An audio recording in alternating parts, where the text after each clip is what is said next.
Hello viewers, welcome to Shiva's world channel. இன்றைக்கி Sunday எங்கள் வீட்டில் என்ன சமையல்னு பார்த்துடலாம். வெஜ்ஜும் இருக்குது, நான்வெஜ்ஜும் இருக்குது. ஃபஸ்ட்டு வெஜ் என்னென்னு பார்த்துடலாம்.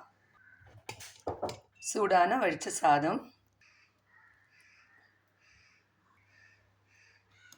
பீர்க்கங்காய் துவரம் பருப்பு போட்ட கூட்டு, ராஜ்மா முருங்கைக்காய் போட்டு குருமா, ராஜ்மா குருமா, பருப்பு ரசம்,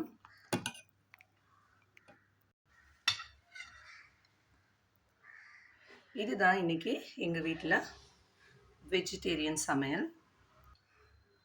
இப்போ நான்வெஜ் என்னன்னு பார்த்துடலாம். வஞ்சிரம் மீன் குழம்பு, வவ்வால் மீன் ஃப்ரை. இதுதான் இன்றைக்கி எங்கள் வீட்டில் நான் வெஜிடேரியன் சமையல். உங்கள் வீட்டில் சண்டே சமையல் என்னங்கிறத மறக்காமல் கமெண்ட் பாக்ஸில் சொல்லுங்கள். இந்த வீடியோ உங்களுக்கு பிடிச்சிருந்ததுன்னா லைக் பண்ணுங்கள், கமெண்ட் பண்ணுங்கள். மறக்காமல் ஷிவாஸ் வேர்ல்ட் சேனலை சப்ஸ்கிரைப் பண்ணுங்கள். நெக்ஸ்ட் வீடியோவில் பார்க்கலாம். தேங்க்யூ.